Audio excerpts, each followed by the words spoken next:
faith. Mahayana Shraddhatpada Shastra attributed to Ashvagosha, translated by Yoshito S. Hakeda. Copyright 1967, Columbia University Press. Invocation. The contents of the discourse. Part 1, the reasons for writing. Part 2, outline. Part 3, interpretation. Chapter 1, Revelation of True Meaning. One mind and its two aspects. A. Mind in terms of the absolute. 1. Truly empty. 2. Truly non-empty. B. The mind in terms of phenomena. 1. The storehouse consciousness. A. The aspect of enlightenment. Original enlightenment. The process of actualization of enlightenment. Purity of wisdom. Suprarational functions. The characteristics of the essence of enlightenment. B. The aspect of non-enlightenment. C. The relationships between enlightenment and non-enlightenment. Identity. Non-identity. 2. The cause and conditions of man's being in samsara. A. Mind. B. Consciousness. C. Defiled states of mind. D. Comments on the terms used in the foregoing discussion. 3. The characteristics of beings in samsara.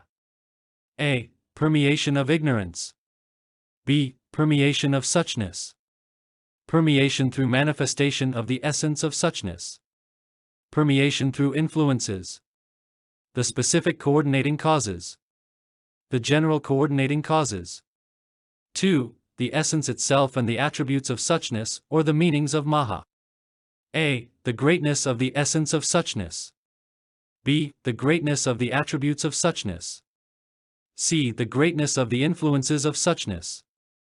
3. From samsara to nirvana. Chapter 2, The Correction of Evil Attachments. The biased views held by ordinary men. 2. The biased views held by the Hinayanists. Chapter 3, Analysis of the types of aspiration for enlightenment, or the meanings of jnana. The aspiration for enlightenment through the perfection of faith. 2. The aspiration for enlightenment through understanding and deeds. 3. The aspiration for enlightenment through insight. Part 4, On Faith and Practice. On 4 faiths. On 5 practices. The practice of cessation. The practice of clear observation. Part 5, Encouragement of Practice and the Benefits thereof. Invocation. I take refuge in the Buddha, the greatly compassionate one, the Savior of the world, omnipotent, omnipresent, omniscient, of most excellent deeds in all the 10 directions, and in the Dharma, the manifestation of his essence, the reality, the sea of suchness, the boundless storehouse of excellencies, and in the Sangha, whose members truly devote themselves to the practice. May all sentient beings be made to discard their doubts, to cast aside their evil attachments, and to give rise to the correct faith in the Mahayana, that the lineage of the Buddhas may not be broken off. The contents of the discourse. There is a teaching which can awaken in us the root of faith in the Mahayana, and it should therefore be explained. The explanation is divided into 5 parts. They are the reasons for writing, the outline, the interpretation, on faith and practice, the encouragement of practice and the benefits thereof. Part 1. The reasons for writing. Someone may ask the reasons why I was led to write this treatise. I reply, there are 8 reasons. The first and the main reason is to cause men to free themselves from all sufferings and to gain the final bliss. It is not that I desire worldly fame, material profit, or respect and honor. The second reason is that I wish to interpret the fundamental meaning of the teachings of the Tathagata so that men may understand them correctly and not be mistaken about them. The third reason is to enable those whose capacity for goodness has attained maturity to keep firm hold upon an unretrogressive faith in the teachings of Mahayana. The fourth reason is to encourage those whose capacity for goodness is still slight to cultivate the faithful mind.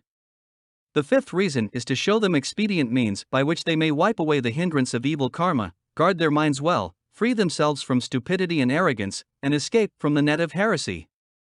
The sixth reason is to reveal to them the practice of two methods of meditation, cessation of illusions and clear observation, so that ordinary men and the followers of Hinayana may cure their minds of error.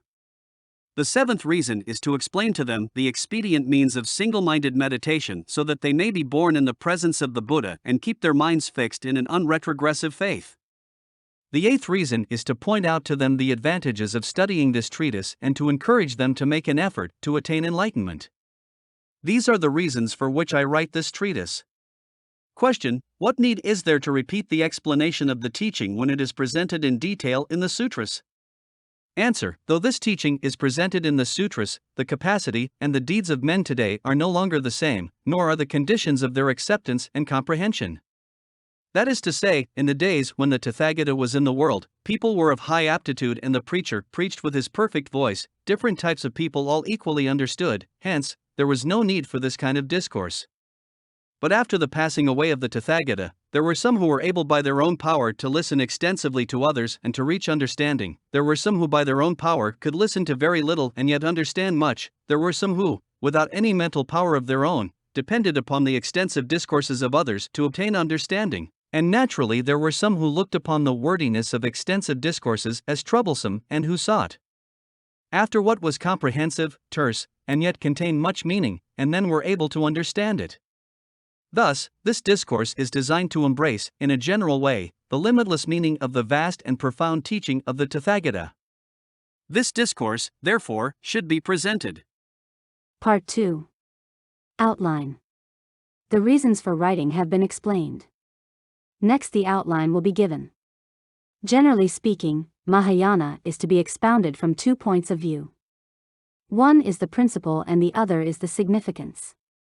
The principle is the mind of the sentient being. This mind includes in itself all states of being of the phenomenal world and the transcendental world. On the basis of this mind, the meanings of Mahayana may be unfolded. Why? Because the absolute aspect of this mind represents the essence of Mahayana, and the phenomenal aspect of this mind indicates the essence, attributes, and influences of Mahayana itself. Of the significance of the adjective Maha in the compound, Mahayana, there are 3 aspects: the greatness of the essence, for all phenomena are identical with suchness and are neither increasing nor decreasing; the greatness of the attributes, for the Tathagata Garbha is endowed with numberless excellent qualities; the greatness of the influences, for the influences of suchness give rise to the good causes and effects in this and in the other world alike. The significance of the term yana in the compound, Mahayana. The term yana is introduced because all enlightened ones have ridden on this vehicle, and all enlightened ones to be, being led by this principle, will reach the stage of Tathagata. Part 3. Interpretation. The part on outline has been given. Next, the part on interpretation of the principle of Mahayana will be given. It consists of 3 chapters: revelation of the true meaning, correction of